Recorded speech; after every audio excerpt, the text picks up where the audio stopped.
de Dios. Nicodemo le pregunta, ¿cómo puede nacer un hombre siendo viejo? ¿Acaso puede por segunda vez entrar en el vientre de su madre y nacer? Jesús le contestó, en verdad te digo, el que no nazca de agua y de espíritu no puede entrar en el reino de Dios. Lo que nace de la carne es carne, lo que nace del espíritu es espíritu. No te extrañes de que te haya dicho, tenéis que nacer de nuevo. El viento sopla donde quiere y oyes su ruido, pero no sabes de dónde viene ni a dónde va. Así es todo el que ha nacido del Espíritu. Palabra del Señor. Gloria a ti, Señor Jesús. Este diálogo de nuestro Señor con Nicodemo afronta una cuestión que creo que más de una vez todos nos habremos planteado. ¿Cómo puedo volver a empezar? Cuando miras para atrás en tu vida, incluso los que son jóvenes, quizá no desde luego los niños, pues te preguntas, si yo pudiera volver a empezar, aquello no lo haría. Haría en cambio aquello otro. Pero ¿cómo puedo volver a empezar? No hay marcha atrás en la historia. En nuestra historia no hay marcha atrás. ¿Cómo puedo volver a empezar? Y a esa pregunta da respuesta Jesús. 3 formas de volver a empezar. Primera, la que habla de forma explícita el Señor, el bautismo. Hay que nacer del agua y del Espíritu. El bautismo es un nuevo nacimiento. Eres tú, como persona, la mayoría de nosotros hemos sido bautizados como bebés, pero eres una persona distinta. Ahora, por el agua del bautismo, por la efusión del Espíritu, tú te conviertes en un hijo adoptivo de Dios, miembro de la Iglesia, y te son perdonados todos tus pecados, que en el caso del bebé es únicamente el pecado original. Nuevo nacimiento por el bautismo. Segundo, nuevo nacimiento. El bautismo es una vez en la vida, es un sacramento que imprime carácter y no se puede repetir. Pero hay un segundo nacimiento que está a nuestro alcance siempre que queremos, siempre que lo necesitamos. Me refiero a la confesión. La confesión es un nuevo nacimiento porque nos devuelve la gracia de Dios, la unión con Dios, la unión de amistad con Dios. No es que cuando pecamos dejamos de ser hijos adoptivos de Dios, porque el bautismo, repito, imprime carácter y es un hijo adoptivo de Dios, es un católico, aquel que ha sido bautizado, sea un pecador o sea un santo. Pero volvemos al estado de gracia con la confesión. Ese nuevo nacimiento que es la confesión es un don maravilloso y extraordinario. Dicen que Freud, el que inventa, pone en marcha el psicoanálisis, dice que él se quejaba de que, o por lo menos constataba, que entre sus clientes había muy pocos católicos, que se preguntó por qué era eso, y le dieron una respuesta, es que los católicos tienen el confesonario. Los católicos se confiesan. Los católicos lavan su conciencia de una manera que ningún psicólogo del mundo puede conseguir. Eso no significa que no haya que acudir a veces a los psicólogos, sobre todo los buenos psicólogos católicos que gracias a Dios existen. La confesión es un sacramento maravilloso. Lástima que, por un lado, haya cada vez menos confesores, porque hay menos sacerdotes, porque están muy ocupados o porque no tienen ganas de ponerse en el confesonario. Lástima. Y también lástima que cada vez haya menos católicos que acuden al confesonario.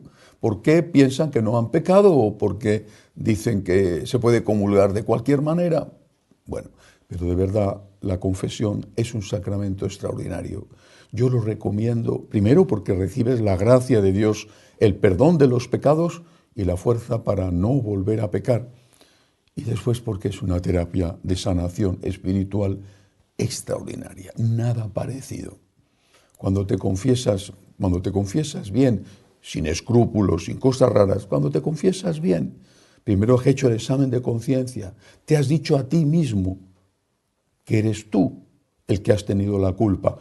No significa que hayas tenido toda la culpa, pero que has tenido la culpa. Si no tienes conciencia de culpa, no vas a confesarte que quizá ha habido un enfrentamiento con alguien y quizá eres la víctima. Pues no te vas a confesar de que eres la víctima, pero te puedes confesar de que quizá tu reacción no fue la correcta o que guardas todavía un poco de rencor. La confesión te purifica, te limpia, te sana. Así que es un sacramento recomendable al 100%, que, insisto, por desgracia, cada vez se practica menos. Y aún hay una tercera forma de nacer de nuevo.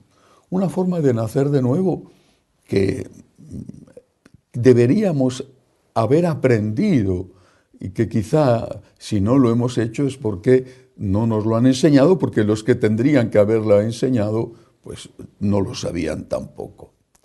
Me refiero a la capacidad de perdonarse a uno mismo. En la confesión pedimos perdón a Dios. Después o antes hay que haber pedido perdón al hermano en la medida en que eso es lo que hay que hacer, lo que es prudente hacer. Quizá la otra persona no está para que tú le pidas perdón, va a reaccionar airadamente o quizá no sabe que le has ofendido. Pero a veces es mucho más difícil perdonarse a uno mismo que perdonar al otro. Porque cuando has hecho algo malo que ha causado daño a personas queridas, lo que te duele más es precisamente que hayas sido tú el culpable y te cuesta mucho perdonarte a ti mismo. Y sin necesidad de fijarnos en cosas gravísimas, en las cosas cotidianas, en las cosas de cada día, tienes que darte a ti mismo todos los días una nueva oportunidad. Tienes que confiar en la gracia y también colaborar con la gracia con tu esfuerzo. Tienes que darte cada día una nueva oportunidad. Dios te la da. Y Dios te la da porque le pides perdón. Dios te perdona. Ahora tienes que perdonarte tú a ti mismo. No solo tienes que perdonar al otro, tienes que perdonarte tú a ti mismo. Tienes que ser capaz de decir, esto forma parte del pasado. Del mismo modo que Dios ha olvidado mi pasado cuando le he pedido perdón, ahora ya tengo que olvidar este pasado y volver a empezar.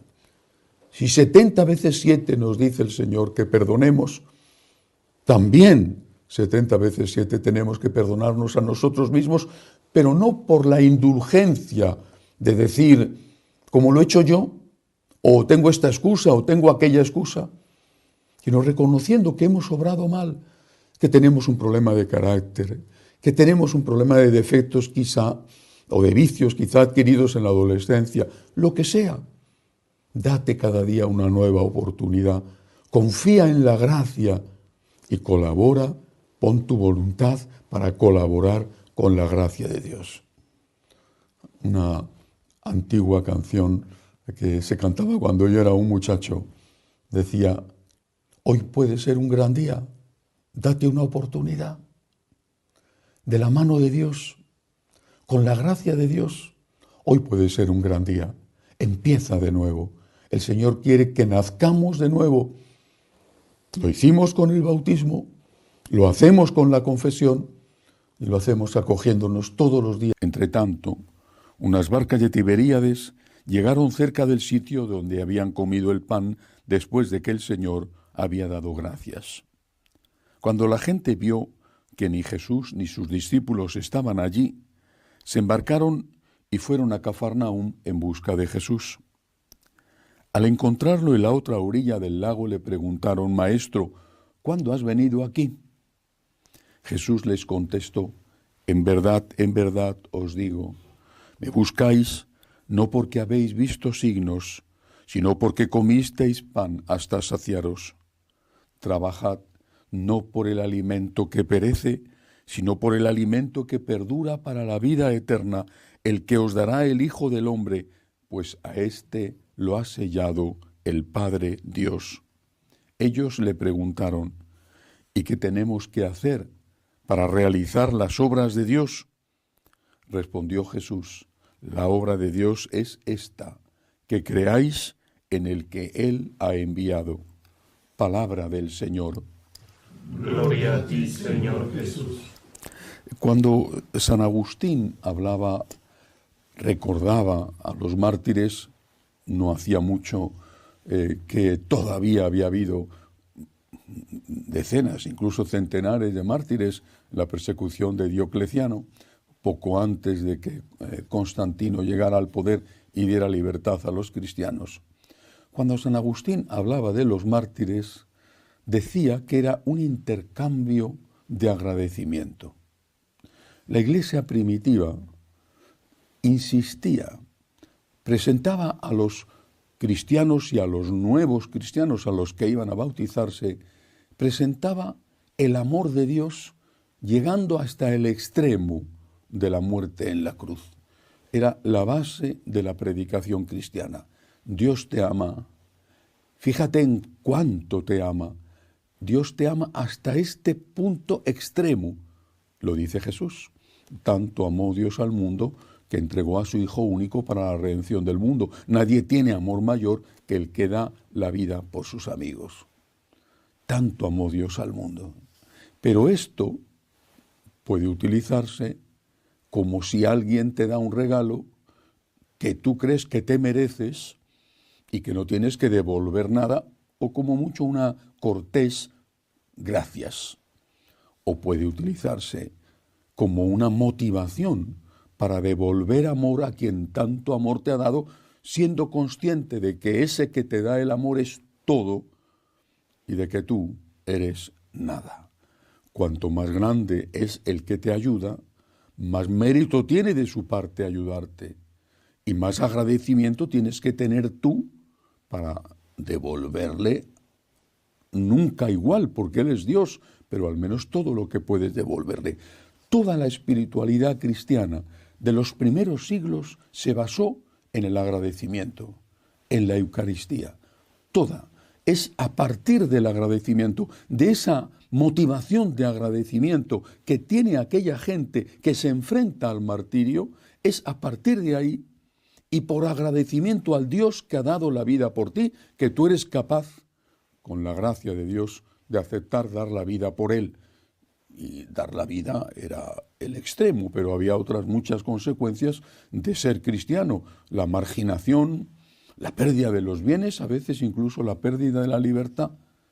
Pero siendo consciente de lo que Dios ha hecho por ti, tú tienes que estar dispuesto y preparado a hacer lo mismo por Él, aunque después en la realidad no llegues a ese extremo porque no te lo pidan. Tampoco es que mataron a todos los cristianos que había, pues no hubiera quedado ninguno. Esto es lo que dice Jesús en el Evangelio de hoy. Cuando Él afirma, en verdad os digo, me buscáis no porque habéis visto signos, sino porque comisteis pan hasta saciaros. ¿Por qué buscamos a Cristo? ¿Por los dones materiales de Cristo? Trabajad no por el alimento que perece, sino por el alimento que perdura para la vida eterna. ¿Buscamos a Cristo por los dones materiales de Cristo? En ese caso, no hemos entendido lo que significa el cristianismo. El cristianismo, la respuesta cristiana, o es agradecimiento o no es. Porque miedo, una respuesta a Dios basada en el miedo, lo tenían todas las religiones y desde luego lo tenía el judaísmo.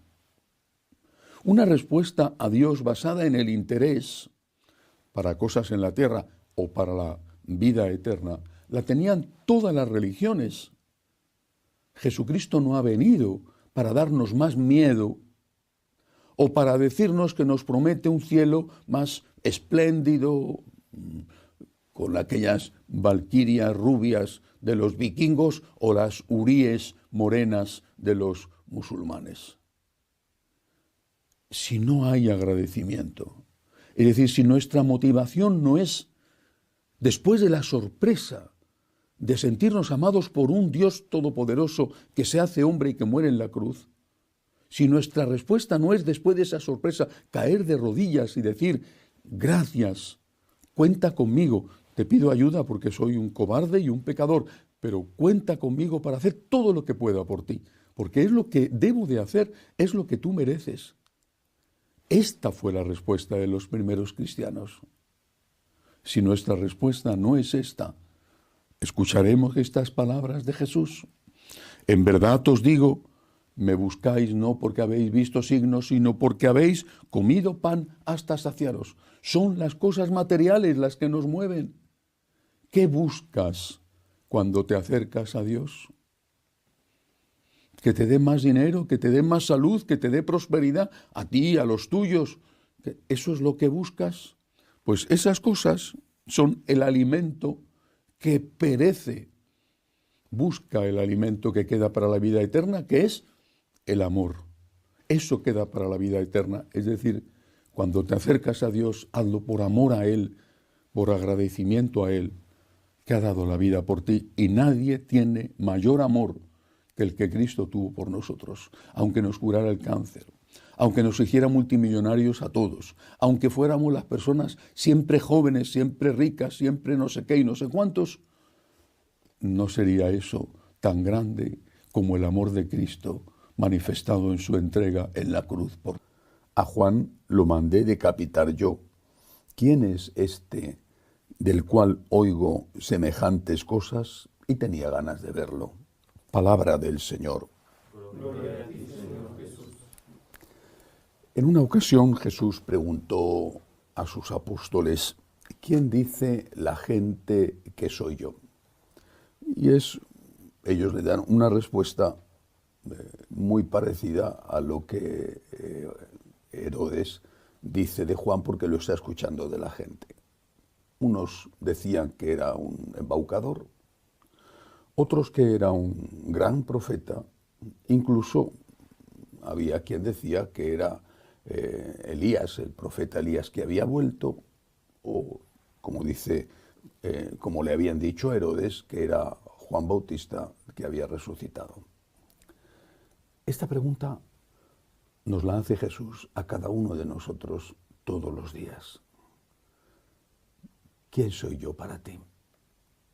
¿Quién soy yo para ti? No es una respuesta simple, no es una respuesta que debamos dar a la ligera, como si fuera una fórmula aprendida. La fórmula nos dice que debemos contestar, tú eres Dios, tú eres el primero en mi vida. Y sería verdadera esa respuesta, pero es sincera. Jesús es Dios para mí. Jesús es el primero y lo primero en mi vida. ¿Es sincera esa respuesta? ¿Es auténtica? Por ejemplo, si Jesús es Dios, ¿por qué? No sé si algunos de los que me escuchan se encuentran entre ellos. Si Jesús es Dios, ¿por qué pedir que se cambien su mensaje, sus enseñanzas? ¿Por qué?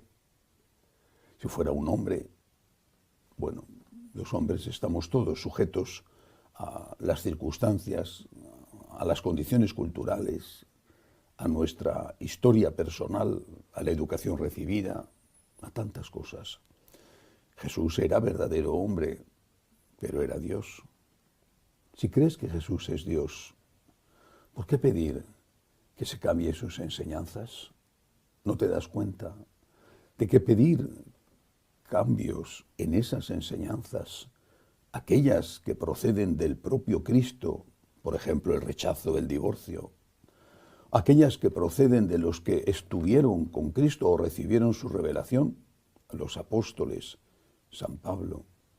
¿No te das cuenta que pedir esos cambios es negar la divinidad de Cristo?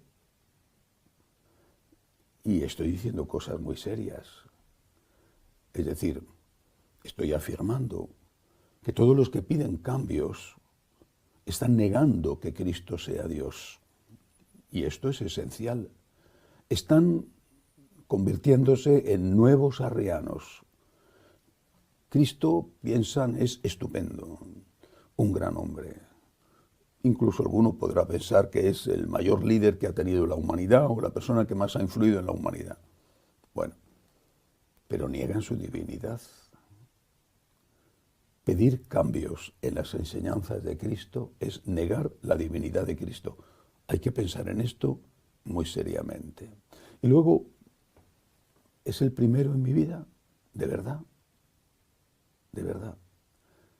¿Quieres a Jesús más que a nadie? Hay que hacer un examen de conciencia muy serio, comparando más que a nadie. Los mártires lo hicieron así. Pienso en un Santo Tomás Moro, que no solamente dio su vida, sino que cuando estaba en la cárcel, en la Torre de Londres,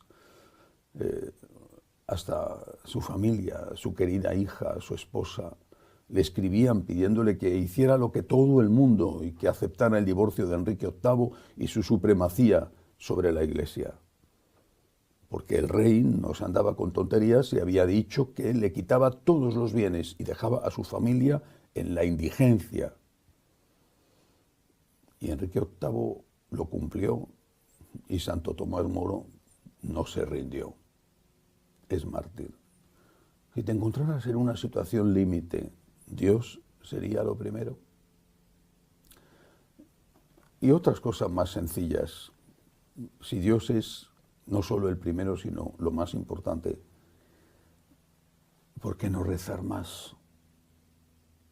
Necesitamos descansar. Y descansar no es solo dormir, es relajarnos un poco, ver un rato la televisión quizá, o leer un libro, o dar un paseo. Es necesario, nuestras neuronas necesitan eso. Pero también necesitamos la oración y la misa diaria. Por eso Jesús vuelve a hacer la pregunta, no ¿quién dice la gente que soy yo?, sino la que le hace a los apóstoles, ¿vosotros quién decís que soy yo?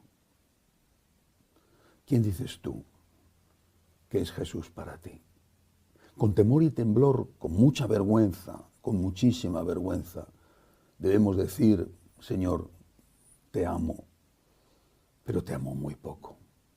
Ayúdame a amarte cada día más, a confesar que eres Dios con todas las consecuencias, y a que seas el primero y lo primero en mi vida. Para terminar diciéndole, o para empezar quizá, dice,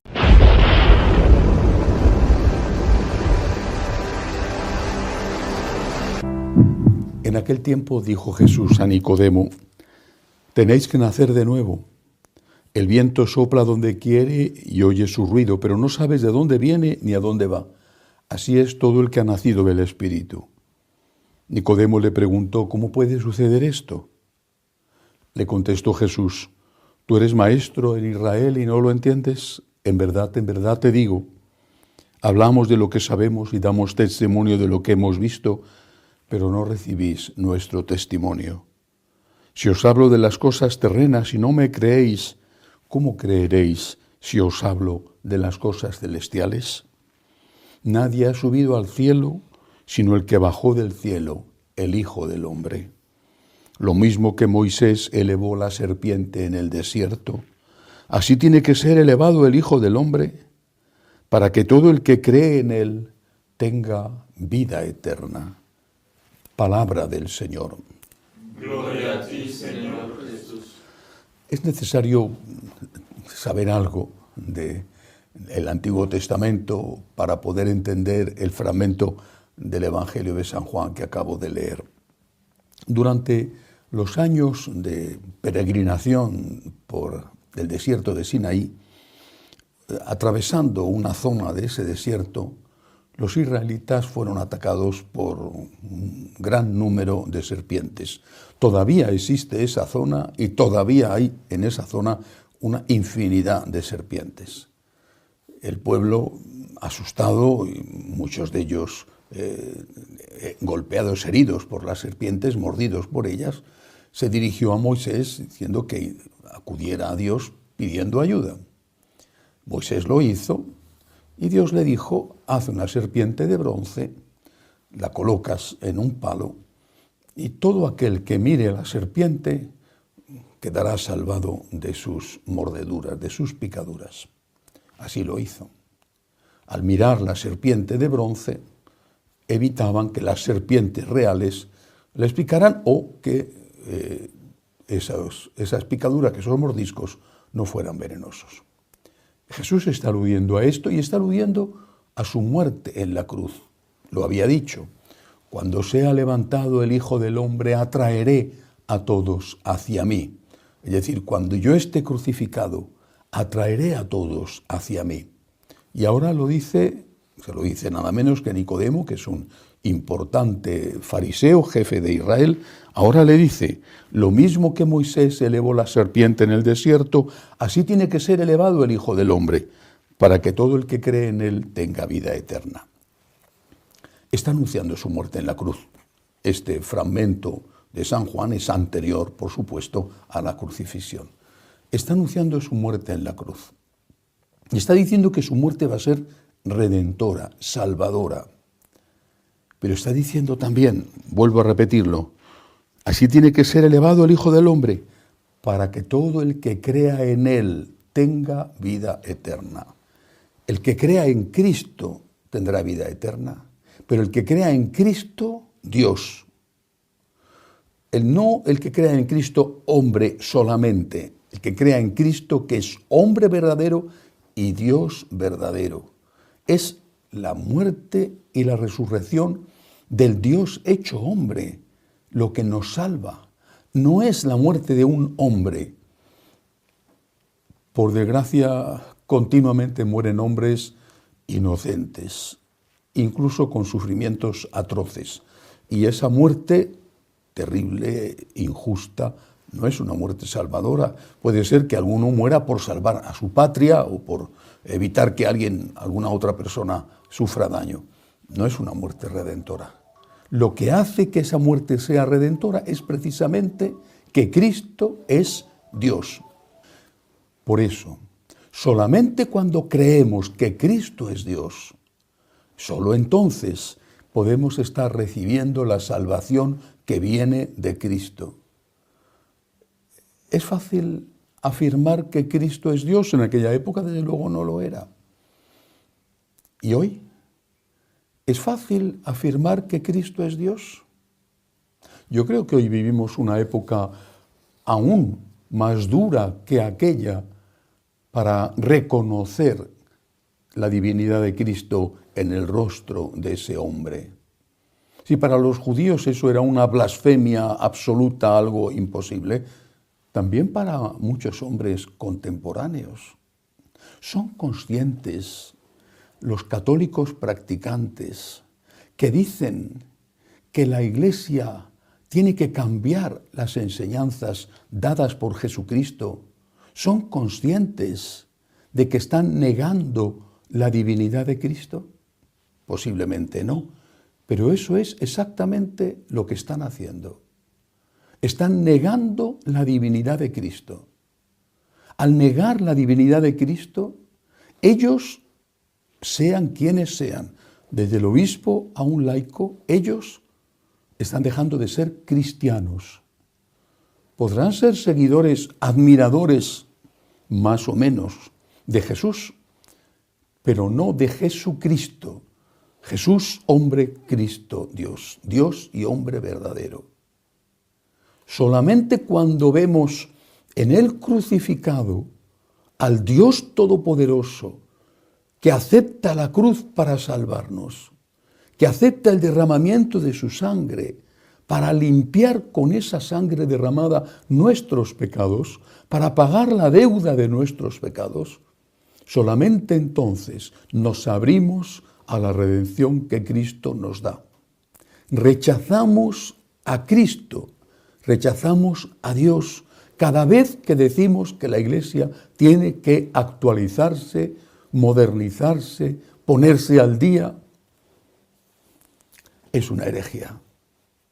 Tendrá que actualizarse o modernizarse, por supuesto, en algunas cosas, pero no puede tocar lo esencial.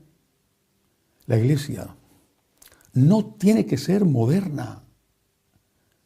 La Iglesia lo que tiene que ser es fiel. Una Iglesia moderna es una Iglesia inevitablemente cambiante, porque lo que hoy es moderno, mañana ya será antiguo. Y por lo tanto, lo que hoy se ha cambiado para adecuarse a los gustos del presente, mañana será una cosa antigua que hay que volver a cambiar para adecuarse a los nuevos gustos del nuevo presente. Pasado mañana habrá que hacer otra vez lo mismo. La Iglesia tiene que ser fiel, creer en la divinidad de Cristo, porque solamente así la sangre redentora cae sobre cada uno de nosotros para salvarnos. Una Iglesia que se adapta y que traiciona no es una Iglesia que traiciona a una persona, es una Iglesia que traiciona a la segunda persona de la Santísima Trinidad, al Dios hecho hombre, a Jesucristo nuestro Señor, a nuestro Salvador, y al hacerlo se impide a sí misma recibir la redención de Cristo, a la vez que deja de ser la Iglesia de Jesucristo. Por eso, vuelvo a leer este fragmento del Evangelio de San Juan. Lo mismo que Moisés elevó la serpiente en el desierto, así tiene que ser elevado el Hijo del Hombre, la cruz redentora, para que todo el que cree en Él tenga vida eterna. Para que todo el que cree, ¿en quién? En el Hijo del Hombre crucificado, lo vieron todos. También los fariseos que le mataron. El hombre crucificado. Y sabían que era inocente. ¿No? Para que todo el que cree que ese Hijo de Hombre crucificado es también el Hijo de Dios y es crucificado para la salvación de nuestros, para el perdón de nuestros pecados. Y eso implica aceptar íntegramente sus enseñanzas. La gran batalla que hoy libramos unos pocos contra la inmensa mayoría de dentro y de fuera de la Iglesia, la gran batalla que hoy libramos es esta: defender la divinidad de Jesucristo. Confesar que Cristo, el Hijo de María, es el Hijo de Dios. Confesar su humanidad y su divinidad. Y todos aquellos, repito, quizá no se den cuenta, pero todos aquellos que dicen que el mensaje de Cristo está anticuado y que hay que modernizarlo y que hay que quitar cosas porque no gustan al tiempo presente, han abandonado la fe en Jesucristo, ya no son cristianos. Se cierran a sí mismos a recibir la redención de Dios. Vemos al crucificado y vemos al resucitado. Y proclamamos, como Santo Tomás, cuando el Señor le invitó a poner los dedos en el agujero de sus clavos, proclamamos: Señor mío y Dios mío. Lo proclamamos, lo creemos, lo aceptamos. Que así sea.